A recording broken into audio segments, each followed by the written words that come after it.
এতিয়া যিটো অভিযোগ পাইছোঁ মই অভিযোগৰ ভিত্তিতহে কৈছোঁ। এতিয়া ক্ষোভখিনি যেতিয়া প্ৰকাশ কৰিছে নিশ্চয় চেনেলত আপোনালোকেও দেখিছে যে আমি আমাৰ চৰকাৰী যিখিনি আঁচনি আমি সেই আঁচনিৰ পৰা বঞ্চিত হৈছোঁ। গতিকে এতিয়া মই এই যে পৰিস্থিতিটোৰ কথা যে আপোনালোকে সুধি আছে সেইটোৰ উত্তৰতহে মই কৈছোঁ যে আমাৰ কৰ্মীসকলৰ মূল অভিযোগটো হৈছে যে আমি চৰকাৰী আঁচনিৰ যিখিনি সুযোগ সুবিধা পাব লাগিছিল পোৱা নাই।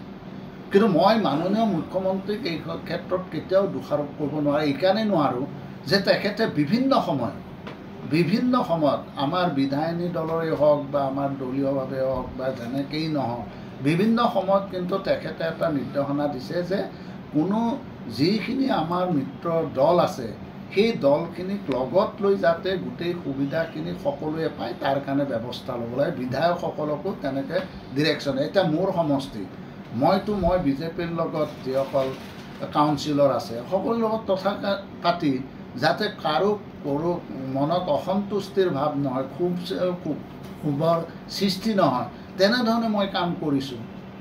গতিকে সকলোৱে তেনেধৰণে কাম কৰিলে, কাৰণ এতিয়া নেক্সট ইলেকশ্যনত যদি আমাৰ এলায়েন্স নিশ্চয় হ'বই, এলায়েন্স হ'লে তেতিয়া AGPৰ সহায়টো নালাগিব নেকি, UPPLৰ সহায়টো নালাগিব নেকি? সকলোৰে সহায় সহযোগিতাতহে আমি নিশ্চয় তৃতীয়বাৰৰ পৰা ক্ষমতাত অধিষ্ঠিত হ'ব গৈ আছোঁ। আমাৰ যিবিলাক AGPৰ ধৰক প্ৰাৰ্থী হ'ব সেইসকলকতো বিজেপিৰো ছাপোৰ্ট লাগিব, বিজেপিৰ কৰ্মীৰ সহায় সহযোগিতা লাগিব।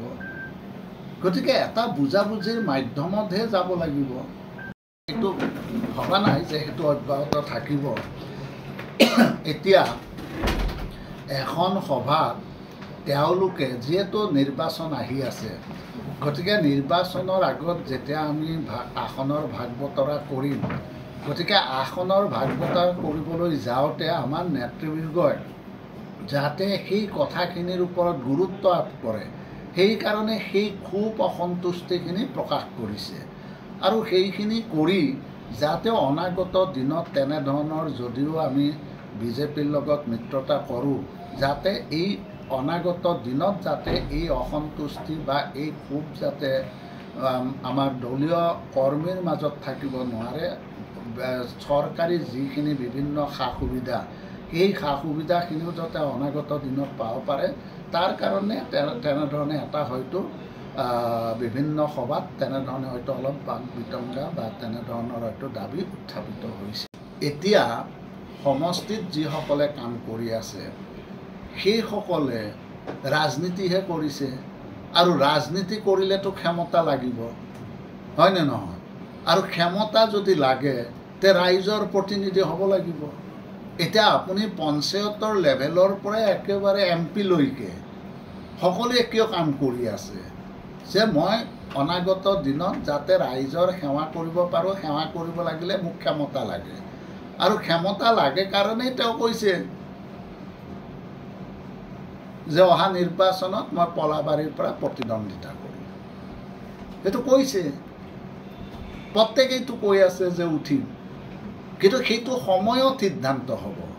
এতিয়াওতো আসনৰ ভাগ বতৰা লৈতো আলোচনা হোৱা নাই নহয়, এইটো হ'বহে।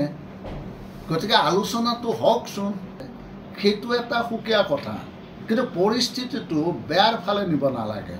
কিবা আছে আমাৰ জিলা পৰ্যায়ত সমষ্টি ভিত্তিত কিবা আছে, আহি নেতৃত্বক কওক, দলীয় মঞ্চত কওক।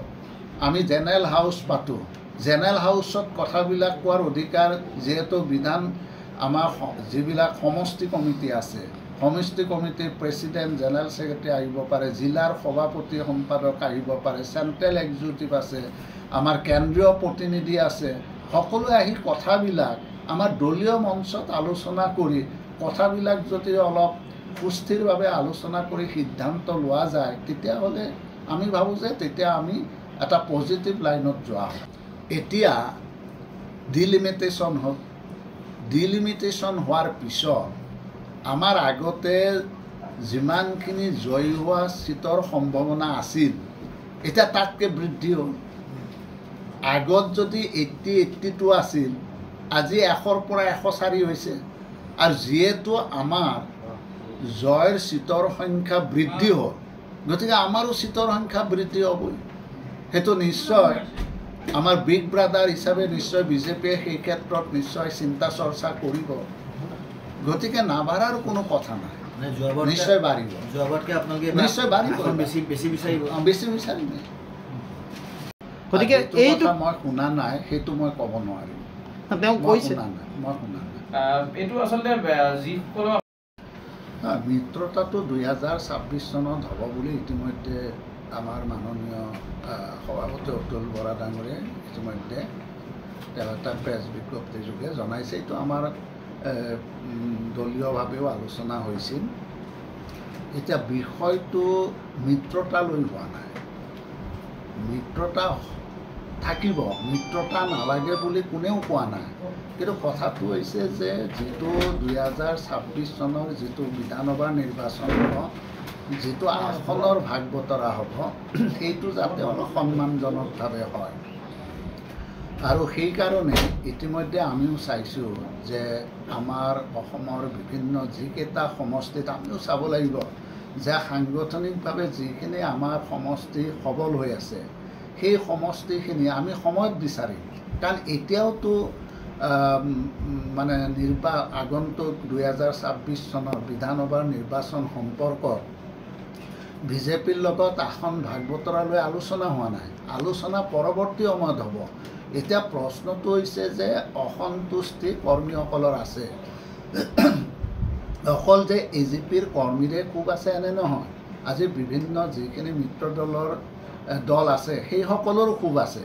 কিন্তু প্ৰশ্নটো হৈছে যে কিছু ক্ষেত্ৰত আমি দেখিছোঁ যে যিখিনি চৰকাৰী সা সুবিধা, যিখিনি আঁচনি, এই আঁচনি সম্পৰ্কত আমাৰ বহুখিনি সমষ্টিত যি ধৰণে আমাৰ দলীয়ভাৱে যিখিনি আমাক তেনেধৰণে ধৰক সেই সমষ্টিৰ বিধায়কে হওক দলেই হওক যি ধৰণে আলোচনা কৰি আমাক যি ধৰণে সেই সুবিধাখিনি দিব লাগিছিল, সেই সুবিধাখিনি তেনেধৰণে পোৱা নাই বুলি অভিযোগ উত্থাপিত হৈছে।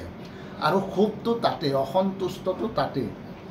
কিন্তু মই জানো যে আমাৰ যেতিয়া বিধায়িনী দলৰ যুটীয়া সভা হয় মুখ্যমন্ত্ৰীৰ উপস্থিতিত, সেই সময়ত মুখ্যমন্ত্ৰীয়ে বাৰম্বাৰ এটা কথাই কৈছে যে যিসকল আমাৰ মিত্ৰজোঁটৰ দল আছে, সেই দলীয় যিখিনি আমাৰ কৰ্মকৰ্তা থাকিব, সেই সকলৰ লগত গোটেই সমষ্টিবিলাক যিখিনি সমষ্টি আমাৰ মিত্ৰজোঁটত আছে, তেওঁলোকৰ লগত কথা পাতি যাতে কোনো এটা দলে, বিশেষকৈ অগপ দলেও যাতে সেই সুবিধাখিনি লাভ কৰিব পাৰে, তাৰ কাৰণে কিন্তু বিধায়কসকলক নিৰ্দেশনা দিছিল।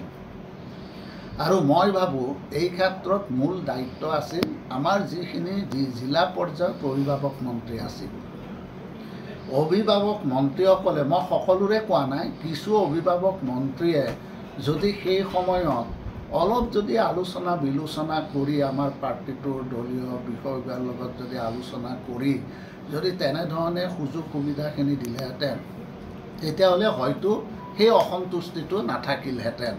গতিকে মই ভাবোঁ যে অসন্তুষ্টিৰ মূল কাৰণটোৱেই হৈছে যে বিভিন্ন যিখিনি আঁচনি আছে, সেই আঁচনিৰ সুযোগ সুবিধাখিনি আমাৰ যিখিনি অগপ দলৰ পৰিয়াল আছে সেইখিনিয়ে পোৱা নাই বুলি অভিযোগ উত্থাপিত হৈছে। কিন্তু সেইটোও নহয় যে আমাৰ কিছু সমষ্টিত কিছু আমাৰ যিসকল দলীয় নেতা আছে, যিসকলে ধৰক 4-5বাৰকৈ নিৰ্বাচিত হৈছিল, ক'ৰবাত 2-1বাৰকৈও নিৰ্বাচিত হৈছিল, আগতে যিখিনি অগপৰ চিট আছিল সেই চিটখিনি পিছত বিজেপিক দিয়া হ'ল, সেই কথাবিলাকৰ কাৰণেও অলপ অসন্তুষ্টি নথকা নহয়, অসন্তুষ্টি আছে। কিন্তু মোৰ কথাটো হ'ল যে আমাৰ দলীয় নেতৃত্বৰ ওপৰত আমাৰ আস্থা বিশ্বাসটো থাকিব লাগিব। এতিয়া বিভিন্ন ঠাইত যিটো এটা পৰিস্থিতিৰ সৃষ্টি হৈছে, সেই পৰিস্থিতিৰ বেচিছত খুব প্ৰকাশ কৰিব পাৰে, কিন্তু এটা বেয়া পৰিস্থিতিৰ সৃষ্টি কৰিবৰ কাৰণে আমাৰ কৰ্মীসকলক বা কাকো তেনেধৰণৰ আমি কাকো অধিকাৰ দিয়া নাই। গতিকে আমাৰ যিটো দলীয় অনুশাসন, আমাৰ দলীয় যিটো শৃংখলা, এই শৃংখলাটো অটুট ৰাখিব লাগিব। গতিকে অটুট ৰাখি আজি কোনেও ক'ব নোৱাৰে যে মই এইটো চিট পাম, মই এইটো চিট নাপাওঁ, এই কথাটো কোনে আজি ময়ো স্পষ্টভাৱে ক'ব নোৱাৰোঁ যে ময়ো পাম, কাৰণ সেইটো আমি আজিৰ দিনটোত ক'ব নোৱাৰোঁ। কিন্তু মোৰো ডিমাণ্ড আছে যে মই চেণ্ট্ৰেল গুৱাহাটীৰ পৰা উঠিম। ঠিক তেনেকৈ সত্যব্ৰত কলিতাই কৈছে কমলপুৰৰ পৰা উঠিব, ডাক্তৰ কমলাকান্ত কলিতাই কৈছে যে তেওঁ পলাবাৰীৰ পৰা উঠিব মানে এইটো তেওঁ নিজে উঠিম বুলি কোৱা নাই, এইটো আমাৰ কৰ্মীসকলৰ ডিমাণ্ড। গতিকে কৰ্মীৰ ডিমাণ্ডৰ ভিত্তিত তেওঁলোকে কৈছে। কিন্তু যিহেতু এতিয়াও আসনৰ ভাগ বতৰা এতিয়াও যিহেতু আলোচনা হোৱা নাই, আমাৰ নেতৃত্বৰ ওপৰত আস্থা বিশ্বাস আমাৰ থাকিবই লাগিব। গতিকে আমি যিহেতু আলোচনা এতিয়াও হোৱা নাই, আমি আলোচনালৈ অপেক্ষা কৰিবই লাগিব। গতিকে সেইখিনি সময়লৈকে মই বিশেষভাৱে আমাৰ যিসকল কৰ্মী আছে সেই কৰ্মীক অনুৰোধ জনাব বিচাৰিছোঁ যে সকলোৱে যাতে আমাৰ অসমৰ যিটো এটা পৰিৱেশ বা আমি দলীয়ভাৱে যিধৰণে আমি আমাৰ নেতৃত্বৰ ওপৰত আমি যিহেতু দায়িত্ব অৰ্পণ কৰিছোঁ, গোটেই দলীয় নেতৃত্বই নিশ্চয় সম্পৰ্কত সময়ত বিচাৰ বিবেচনা কৰিব, বিজেপিৰ নেতৃত্বৰ লগত আলোচনা কৰিব আৰু য'ত আমাৰ সাংগঠনিক দিশ সবল সেইখিনি চিট অনাৰ ক্ষেত্ৰত তেওঁলোকে নিশ্চয় ব্যৱস্থা ল'ব। আছে ইতিমধ্যে মোৰ সমষ্টিটো যিখিনি ইতিমধ্যে বেদখল কৰি আছে ফৰেষ্ট লেণ্ডৰ কিছু অংশ, সেইখিনিও ইতিমধ্যে এভিকশ্যন কৰাৰ কাৰণে চাৰ্কুলাৰ হিচাপে ব্যৱস্থা। কোন অঞ্চলত আছে আপোনাৰ সমষ্টি? মোৰ বিশেষকৈ এটা অঞ্চলতে আছে। যোৱাকালি আমাৰ যিটো বিভিন্ন চেনেলতো ওলাইছে, সূৰ্য পাহাৰ বুলি আদিমগিৰিৰ ওপৰত সেইখিনিত বেদখল কৰি আছে, সন্দেহযুক্ত মানুহে আহি তাতে বসবাস কৰি আছে। গতিকে সেইখিনিকো ইতিমধ্যে উচ্ছেদ কৰাৰ ক্ষেত্ৰত যাৱতীয় ব্যৱস্থা আমাৰ চক্ৰ বিষয়াৰ ফালৰ পৰা গ্ৰহণ কৰি আছে। যথেষ্ট খিলঞ্জীয়া লোকো আছে কিন্তু এই ফৰেষ্ট লেণ্ডত। আপোনাৰ ফৰেষ্ট লেণ্ডত খিলঞ্জীয়া মানুহ আছে, কিন্তু খিলঞ্জীয়া মানুহ আজিৰ নহয়, এইবিলাক 40, 50, 60 বছৰৰ পৰাই বসবাস কৰি আছে। গতিকে সেইসকলৰ প্ৰশ্ন অহা নাই। সেইবিলাক যিহেতু 2006 চনত কেন্দ্ৰীয় চৰকাৰৰ এখন নটিফিকেশ্যন হৈছিল যে ফৰেষ্ট লেণ্ডত আমাৰ যিসকল ট্ৰাইবেলে বসবাস কৰিছে সেই ট্ৰাইবেলে বসবাস কৰা বা আদাৰ্ছ যিবিলাক ট্ৰেডিশ্যনেল কমিউনিটিৰ মানুহ আছে বা ট্ৰেডিশ্যনেল যিখিনি মানুহ আছে সেইখিনিও তাতে ডুৱেলাৰ্ছ হাউচ কৰি যিসকলে বসবাস কৰি আছে সেইসকলৰ সেই আইনমতে তাতে থকাৰ কাৰণে সেই সুবিধাটো আছে। গতিকে সেই আইন অনুযায়ীয়ে আমাৰ যিবিলাক গুৱাহাটীৰ ফৰেষ্ট লেণ্ডত বসবাস কৰি আছে সেই আইন অনুযায়ী ইতিমধ্যে তেওঁলোকে বিভাগীয়ভাৱে সেই মাটিৰ অধিকাৰ পাবৰ কাৰণে, ভূমিৰ পট্টা পাবৰ কাৰণে ইতিমধ্যে তেওঁলোকে আবেদন কৰিছে। যিবিলাক বনভূমিত ফৰেষ্ট লেণ্ডত অবৈধভাৱে বেদখল কৰি আছে মাটি, আৰু যিবিলাক ৱেটলেণ্ড বা যিবিলাক সত্ৰ, এইবিলাক যিবিলাকত ধৰক অবৈধভাৱে মাটি দখল কৰি আছে, সেইসকলৰ উচ্ছেদৰ ক্ষেত্ৰত যিটো এটা বলিষ্ঠ পদক্ষেপ গ্ৰহণ কৰিছে, মই ধন্যবাদ জ্ঞাপন কৰিছোঁ। কাৰণ আমাৰ অসমত যিখিনি ফৰেষ্ট লেণ্ড আছে, সেই ফৰেষ্ট লেণ্ডৰ যিটো মাটি আছে, সেই মাটিৰ ইতিমধ্যে বহুখিনি মাটি হ্ৰাস পাইছে বেদখলকাৰী কবলত পৰাৰ কাৰণে। আৰু 1980 চনতেই বন আইন এখন কেন্দ্ৰীয় চৰকাৰে লৈছিল, সেইখন হ'ল কনজাৰভেশ্যন এক্ট। আৰু সেই এক্ট মতে আজি অসমৰ যিখিনি বনভূমিত আজি বেদখলকাৰীয়ে মাটি দখল কৰি বসবাস কৰি আছে, সেইসকলক সেই আইন অনুযায়ীয়ে ব্যৱস্থা গ্ৰহণ কৰিছে।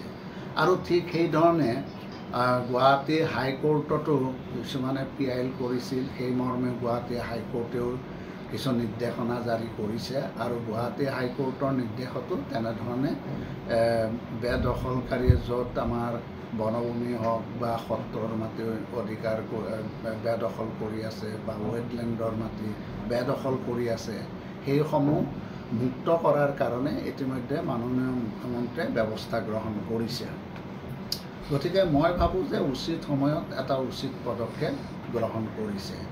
এতিয়া গুৱাহাটীৰো দুই এটা ঠাইত এতিয়া নতুনকৈ মানে আজি ধৰক 5-6 বছৰ হৈছে তেনেধৰণে মানুহে আহি ইয়াতে তেনেধৰণে কিছু মাটি বেদখল কৰিছে। ইতিমধ্যে চক্ৰ বিষয়াই সেই সম্পৰ্কত যাৱতীয় ব্যৱস্থা গ্ৰহণ কৰিছে আৰু অতি শীঘ্ৰে য'ত তেনেধৰণে আমাৰ বনভূমিত বা ৱেটলেণ্ডত তেনেধৰণে মাটি বেদখল কৰিছে সেই সকলকো ইতিমধ্যে উচ্ছেদ কৰাৰ কাৰণে ব্যৱস্থা গ্ৰহণ কৰি আছে।